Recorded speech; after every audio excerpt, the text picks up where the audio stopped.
Buenas noches, mi nombre es Mayra Flores y les doy la bienvenida a Perú Conciencia, la Feria Científica del Perú. Vamos a continuar con la segunda parte de las nanociencias en 3 minutos, que llega gracias a nuestros amigos de Nano Andes. ¿Qué pensarías si te digo que podemos utilizar energía solar para purificar el agua? Interesante, ¿no? Soy Elizabeth Pastrana y te voy a hablar de mi tesis doctoral en 3 minutos.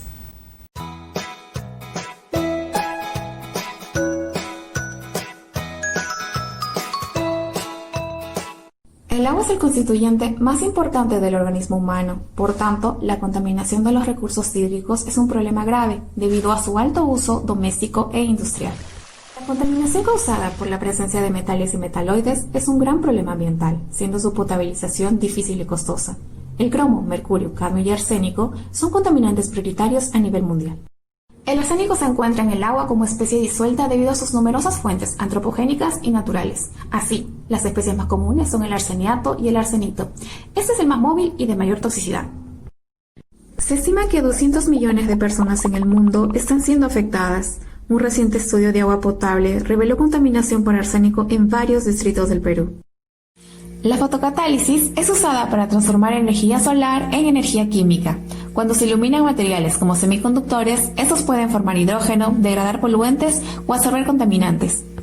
Esta fue mi motivación para buscar soluciones que requieren investigación y acción. ¡Yay! Los semiconductores óxido de cobre tipo P, aceptor de electrones, y óxido de hierro tipo N, donador de electrones, tienen propiedades ideales para la fabricación de heteroestructuras PN. Se fabricaron películas delgadas. Sobre el sustrato fueron depositadas capas de óxido de cobre y luego las de óxido de hierro. Técnicas de caracterización confirman la síntesis de heteroestructuras conformadas por tenorita y hematita como su mejora en procesos recombinatorios.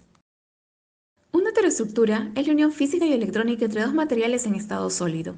Cuando la heteroestructura es irradiada con luz, ambos semiconductores son excitados y producen pares electrón-hueco. El electrón se transfiere de las bandas de conducción del óxido de cobre al óxido del hierro y los huecos se transfieren de las bandas de valencia del óxido de hierro al óxido de cobre. Partículas de óxido de cobre y las de óxido de hierro conforman una heteroestructura que, al ser irradiadas por luz solar, inician el movimiento de portadores de carga. En la superficie forman especies reactivas de oxígeno, capaces de oxidar arsenito a arseniato. Y es así como se favorece la absorción del arsénico. Las heteroestructuras removieron hasta el 85% de concentración de arsénico 3 en 20 minutos. La concentración de arsénico 5 fotooxidado se mantuvo por debajo de 8 ppb. Así, la heteroestructura mejoró la actividad de sus óxidos simples. Creo que el trabajo aporta con un granito de arena a nuestras comunidades, porque todos tenemos derecho a vivir en un medio ambiente saludable. Lo opuesto a la pobreza no es la riqueza, sino la justicia, y todos debemos involucrarnos y actuar para alcanzarla. Gracias. ¿Qué tal? Mi nombre es Pierre Ramos de la Universidad Nacional de Ingeniería en Perú y en esta oportunidad les voy a explicar mi tesis doctoral en 3 minutos. La contaminación del agua es un problema que ha traído la atención de todos los habitantes del planeta. Existe un problema mundial de satisfacer la necesidad de este recurso, siendo la escasez del mismo un gran problema en algunas regiones y que a su vez se viene extendiendo rápidamente a otras áreas del mundo. En este sentido, los países han buscado métodos eficientes que ayuden a la protección del medio ambiente. Es así que las investigaciones se han centrado en métodos de destrucción química, denominados procesos avanzados de oxidación, entre los cuales la fotocatálisis heterogénea ha recibido enorme atención como una técnica prometedora para la degradación de sustancias orgánicas como detergentes, colorantes y pesticidas, empleando radiación y un fotocatalizador. Debido a las excelentes propiedades físicas y químicas como la baja toxicidad, la estabilidad electroquímica, la capacidad superoxidativa y un amplio ancho de banda, los óxidos semiconductores son los candidatos más adecuados para la fotocatálisis. Entre ellos se encuentra el óxido de zinc, que son ampliamente utilizados en esta área. Sin embargo, debido al alto ancho de banda prohibida del óxido de zinc, el cual impide la recolección eficaz de la energía solar, se busca mejorar la actividad fotocatalítica mediante la modificación del fotocatalizador. explorando para este fin diversos métodos de perfeccionamiento, tales como la formación de fotocatalizadores compuestos, combinando dos o más semiconductores o mediante el dopaje de estos con metales de transición y no metales. Entre los materiales que pueden emplearse como agregados para aumentar la actividad fotocatalítica del óxido de zinc se encuentra el óxido de grafeno reducido, el cual ofrece nuevas oportunidades en el área de fotocatálisis. Por tal motivo, en nuestro trabajo de investigación, series de nanorods de óxido de zinc con óxido de grafeno reducido fueron fabricadas variando diferentes parámetros operacionales, con el fin de aplicarlas en la degradación fotocatalítica del colorante anaranjado de metilo. Las caracterizaciones realizadas a nuestro material demuestran la formación de nanorods de óxido de zinc con óxido de grafeno reducido adherido. Además, la introducción del óxido de grafeno reducido inhibe la recombinación de los pares electrón hueco en los nanorods de óxido de zinc con óxido de grafeno reducido obtenidos en este trabajo, aumentando de esta manera la eficiencia fotocatalítica del óxido de zinc en la degradación del colorante anaranjado de metilo. Finalmente, en base a nuestros resultados obtenidos, podemos afirmar que nuestros materiales son prometedores para aplicaciones en descontaminación del agua. Muchas gracias.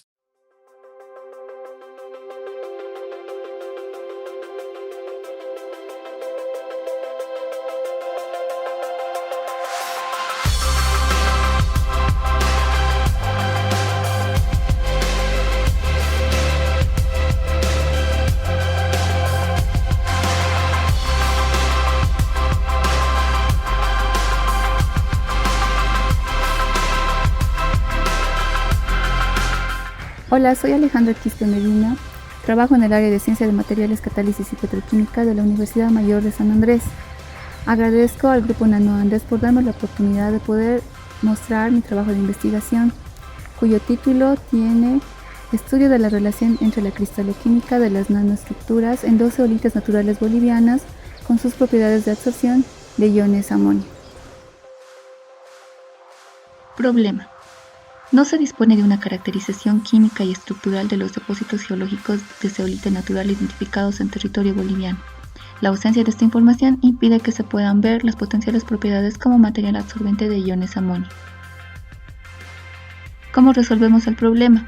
Se hizo un muestreo y recolección de las zeolitas naturales bolivianas, una en el departamento de Sucre, sector de La Calera, y la segunda en el departamento de Oruro, sector de Corque. Se realizó la caracterización mineralógica, morfológica y cristaloquímica para determinar el tipo de zeolita, composición y grado de pureza. A las zeolitas se las puso en contacto con dos tipos de soluciones, una solución de sodio para homoionizar y una solución de amonio para determinar su capacidad de intercambio iónico y estudiar los procesos de absorción. Resultados y conclusiones. Se ha encontrado que la muestra proveniente de Sucre tiene como fase mayoritaria clinoptilolita en un 95%. También se determinó que estas zeolitas presentan en sus nanoporos cationes de compensación como sodio, potasio, calcio y magnesio. La muestra de Oruro es una fase de tipo mordenita con un 39% de pureza y altos contenidos de monoilionita. En sus nanoporos también presentan cationes de compensación. Los resultados de la homoionización mostraron que la afinidad por cationes de la zeolita clinoptilolita es el siguiente: potasio en primer lugar, seguido de sodio, calcio y magnesio. Adicionalmente se determinaron las capacidades de intercambio catiónico de iones amonio para cada zeolita. Los valores se muestran en la imagen. Para comprender el proceso de absorción, los datos experimentales ajustaron mejor al modelo de isoterma de Langmuir, concluyendo que existe una absorción en monocapa para ambas zeolitas. En el estudio cinético de absorción se observó que el modelo cinético de pseudo segundo orden fue el que más ajusta para la clinoptilolita y mordenita. Es así que a través de este estudio se logró establecer la cristaloquímica de las nanoestructuras en dos zeolitas naturales bolivianas para determinar su relación con los procesos de absorción de iones amonio. Estos resultados pueden servir como base para estudios de aplicación de zeolitas en suelos como dosificadores de nutrientes nitrogenados. Agradezco mucho su atención. Esta investigación se realizó en los laboratorios de la carrera de Ciencias Químicas de la Facultad de Ciencias Puras y Naturales en la Universidad Mayor de San Andrés, bajo la guía del Dr. Saúl Cabrera y el Dr. Gustavo García.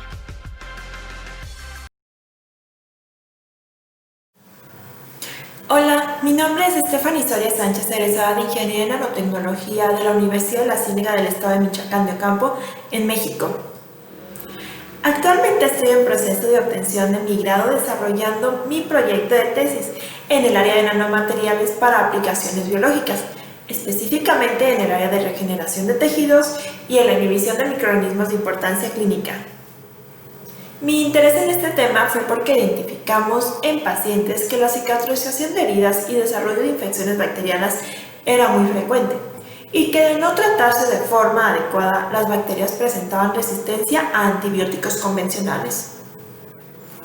Entonces, la probabilidad de muerte aumenta en las personas por complicaciones por agentes infecciosos como Escherichia coli, Staphylococcus aureus, Pseudomonas aeruginosa y Serratia marcescens, que frecuentemente son aisladas de heridas quirúrgicas que no son tratadas de forma adecuada. Se sabe que la resistencia bacteriana a antibióticos es un problema de salud pública y que cada vez hay menos opciones para el tratamiento para eliminarlos. Por esta razón a mí me interesó evaluar la efectividad de los biomateriales ante la inhibición de estos patógenos. Se ha reportado de algunos biomateriales que no presentan citotoxicidad para la célula. En este estudio elaboramos un hidrogel a base de quitosano y poliácido láctico coepsilon-caprolactona, cargado de nanopartículas de óxido de zinc y oligoelementos como magnesio y potasio, para la inhibición de microorganismos de importancia clínica presentes en heridas quirúrgicas y pie diabético. Elegimos el magnesio y el potasio ya que estos oligoelementos son fundamentales para algunos procesos celulares y regenerativos. Las nanopartículas de óxido de zinc nos permiten inhibir los patógenos ya mencionados y usamos el quitosano y el ácido láctico coepsilon-caprolactona como una matriz que va a obtener nuestros componentes. El hidrogel se caracterizó por microscopía electrónica de barrido, difracción de rayos X y espectroscopía infrarroja con transformada de Fourier. La evaluación de la división bacteriana del hidrogel fue realizada por el método de difusión de discos, o también llamado Kirby-Bauer, bajo estándares de calidad internacionales, usando cepas de referencia ATCC para los microorganismos de interés en el estudio con patrones de susceptibilidad ya conocidos. Analizando los resultados que en este momento ustedes pueden ver, el biomaterial inhibió eficazmente las cepas ya mencionadas. Por lo tanto, este material propone sea aplicado en el área biomédica desde el tratamiento de infecciones bacterianas hasta la implementación como un andamio para regeneración de tejidos. Muchas gracias por su atención y yo soy Mitch. Hola, Red Nano Andes. Soy Corazón Morales Amaya. Les contaré sobre mi investigación, síntesis y caracterización de nanopartículas magnéticas para la remoción de arsénico presente en el agua para el consumo humano.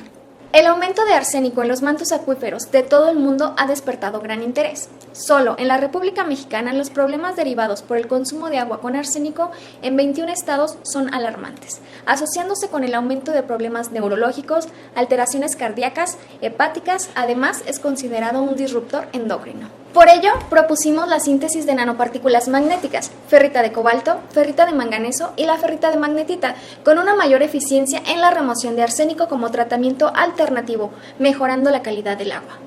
En este estudio, las nanopartículas se sintetizaron por coprecipitación química y poseen una estructura mesoporosa con un diámetro medio de poro de 5 nanómetros y su tamaño promedio de cristal de 30 nanómetros, lo cual permite una mayor y más rápida capacidad de absorción. La separación de las nanopartículas de la solución de agua fue mediante la aplicación de una técnica llamada columna de alto gradiente. Los cristales contienen elementos propios de cada nanopartícula. No se detectó ninguna impureza en el espectro. Se investigaron los ciclos de histéresis para comprobar el grado de magnetización de saturación, obteniéndose resultados para la ferrita de cobalto 59, para la ferrita de manganeso 48 y la ferrita de magnetita 28 mU/gramo.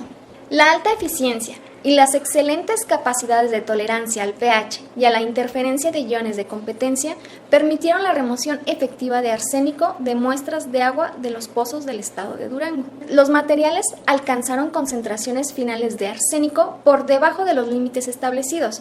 Se observa que la ferrita de cobalto y la ferrita de manganeso son materiales aptos para tecnologías de tratamiento de agua de consumo humano, ya que las concentraciones finales obedecen a los estándares de calidad del agua, más alta que la mayoría de los absorbentes reportados. Se observó absorción multicapa del arsénico, obedeciendo al modelo de Franklin. De acuerdo al mecanismo por el cual fue absorbido el arsénico a la superficie de las nanopartículas es por fuerzas de Van der Waals. La absorción sobre estos materiales es reversible, permitiendo la reutilización de estas nanopartículas. En esta investigación determinamos la viabilidad técnica de la aplicación en procesos de remoción de arsénico en agua de consumo humano, de los nanomateriales magnéticos a base de manganeso y cobalto. Los resultados de las capacidades de absorción respaldan este proceso, ya que las concentraciones finales obedecen a los estándares oficiales y asimismo están por debajo de la Organización Mundial de la Salud, lo que nos da como una alternativa real y sostenible para el tratamiento de agua, una mejora en el tratamiento y saneamiento de agua de consumo humano, haciéndola segura, accesible y sostenible, repercutiendo directamente en la salud de las poblaciones.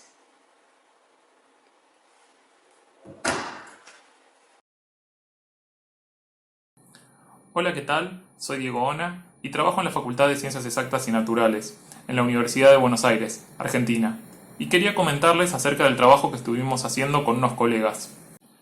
En este trabajo vamos a mostrar cómo medir el tamaño de quantum dots en matrices complejas.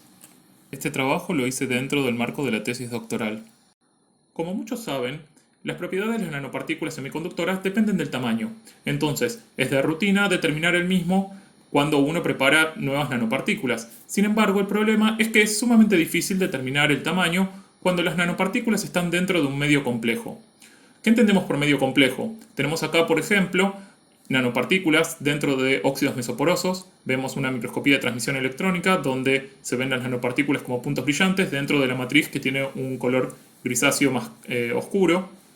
Lo mismo se ve con nanopartículas dentro de células. En este caso, lo difícil es la preparación de las muestras. Las células requieren varios días para poder fijarlas y poder determinar las nanopartículas en su interior. Por otro lado, si quisiéramos medir las nanopartículas en solución dentro de nuestro sistema de reacción, esto tampoco sería posible con una microscopía de transmisión electrónica convencional. Por lo cual, nosotros estamos necesitando un nuevo método que sea fácil de implementar, que sea económico, rápido y que no requiera preparación de muestra. La solución que estamos necesitando entonces tomaría la información de las nanopartículas dentro de nuestros sistemas complejos y generaría una distribución de tamaños de las nanopartículas que sea comparable con métodos como el de microscopía de transmisión electrónica, que es un estándar para determinar el tamaño de nanopartículas. El método propuesto se basa en deconvolucionar un espectro de nanopartículas desconocidas dentro de una matriz compleja, utilizando una base de datos de espectros de absorción de nanopartículas de tamaño conocido. Esto nos permite entonces obtener justamente una distribución de tamaños de las partículas dentro de nuestra matriz compleja. Estamos viendo acá algunos resultados sumamente interesantes en los cuales podemos ver en el número 1 nanopartículas de sulfuro de cadmio dentro de un polímero, nanopartículas de sulfuro de cadmio dentro de bacterias, nanopartículas de seleñuro de cadmio dentro de agua y nanopartículas de seleñuro de cadmio dentro de una película delgada. En todos los casos, para poder obtener el espectro de absorción de las nanopartículas, se restó la absorción de la matriz. Podemos ver entonces que nuestro método es aplicable para diferentes tipos de nanopartículas en medios sólidos o blandos, en dispersiones o incluso dentro de células. Otra cosa sumamente interesante es que no hay diferencia estadísticamente significativa entre la microscopía de transmisión electrónica de alta resolución y el método que estamos proponiendo.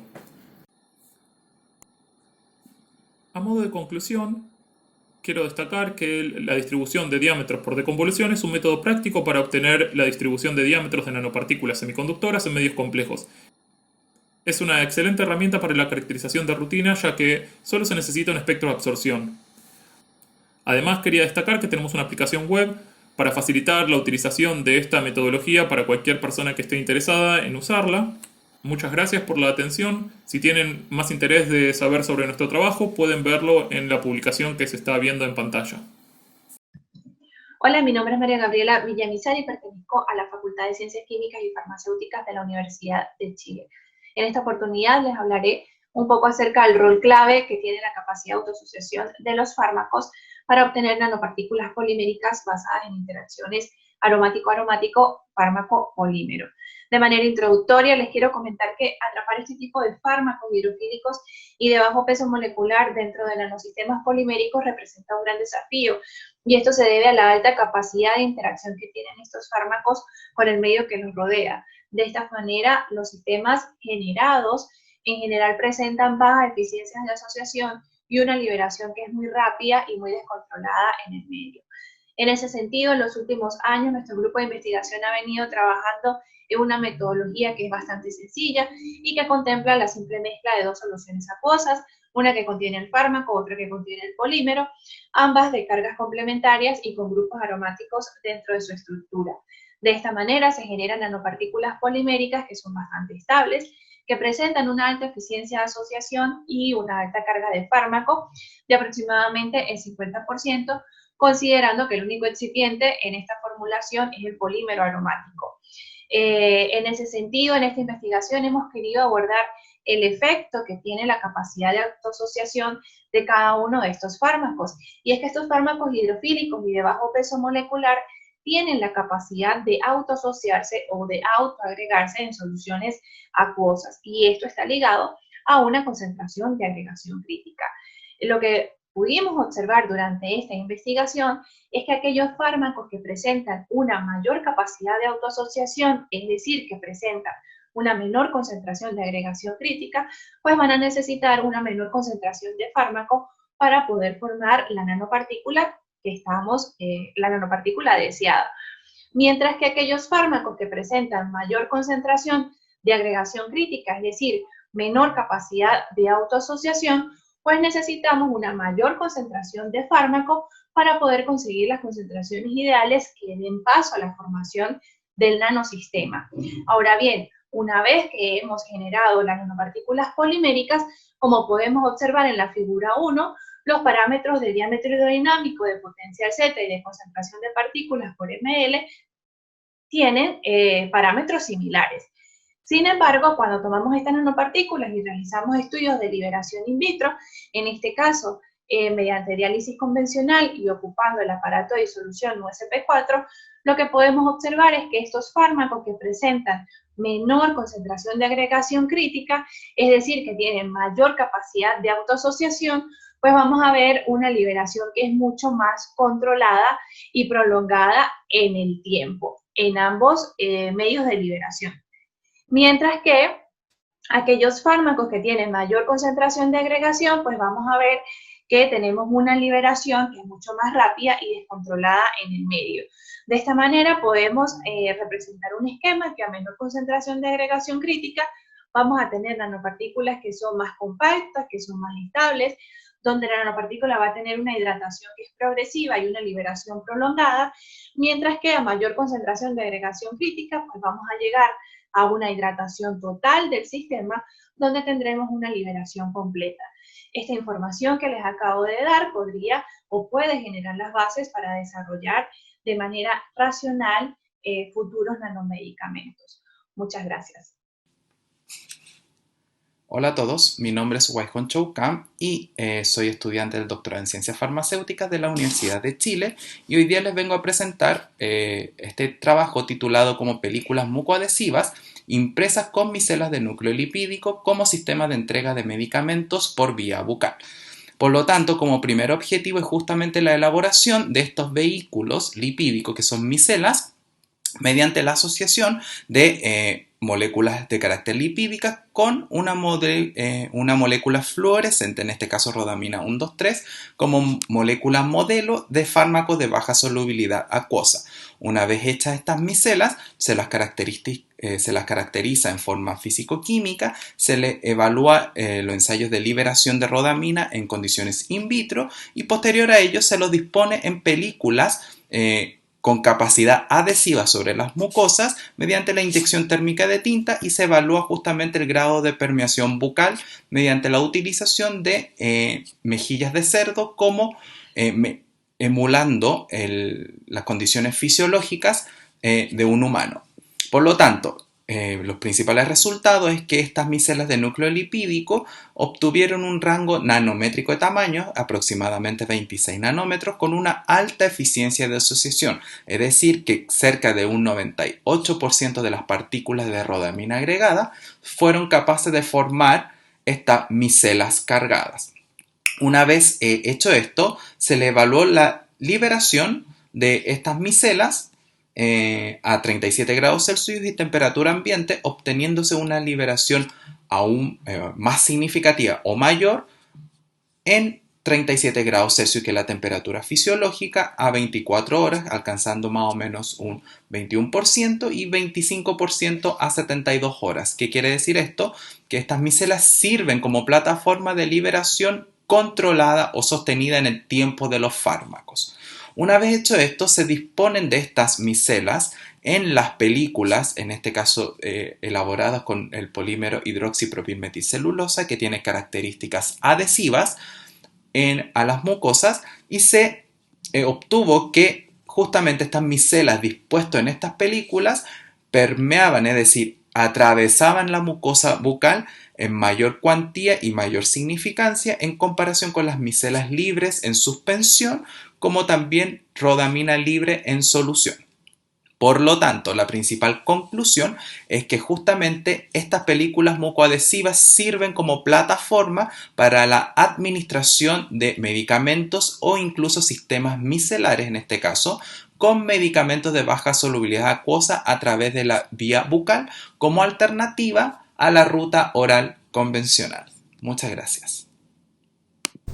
Buenas, es un placer estar aquí con ustedes por medio de la convocatoria NanoAndes para poderles comentar del siguiente proyecto de investigación. El proyecto de investigación que propusimos tenía como pregunta base si era posible generar una herramienta tecnológica tipo web interactiva, una aplicación interactiva en donde pudiéramos mejorar la caracterización de los nanomateriales cuando se estaban desarrollando procesos de síntesis de nanopartículas metálicas. Específicamente queríamos un app para monitorear y comprender a profundidad cómo esta síntesis de nanopartículas se iba evolucionando, se iba dando de una manera simple y práctica. Para esto utilizamos las teorías ópticas que tienen las nanopartículas metálicas, que gracias a la teoría de May, en conjunto con la teoría de Beer-Lambert, podemos realmente determinar el tamaño, la polidispersión y la concentración de nanopartículas por medio de esta banda o las bandas de resonancia que generan este tipo de nanopartículas cuando interaccionan con la luz. Por consiguiente, además, habían ciertos avances que se habían dado en establecer ciertos modelos empíricos para poder determinar el tamaño de las nanopartículas de oro y el tamaño de las nanopartículas de plata. Para esto diseñamos un sistema en donde podíamos tener toda la reacción y síntesis de nanopartículas, y esta síntesis era totalmente transmitida en línea a un espectrofotómetro ultravioleta, en donde por medio de una celda de cuarzo de flujo continuo podíamos estar recirculando y poder estudiando las nanopartículas, haciendo barridos espectrales para poder ver cómo iban evolucionando estas propiedades ópticas. Toda esta información era brindada a esta aplicación que hicimos aquí y que tenemos en un repositorio de GitHub y en donde podíamos reprocesar la información. Esta herramienta tiene la capacidad realmente de poder subir los datos que vienen del instrumento en formato CSV y poder ya hacerlo de una manera simple, en donde solo hay un archivo, o múltiple, en donde hay múltiples archivos y pueden ser procesados por la herramienta. Al final lo que se tiene es una herramienta con una alta interfase de visualización, en donde podemos tener gráficos de 3 dimensiones para poder comprender y estudiar cómo se da la evolución de la síntesis de este tipo de nanopartículas.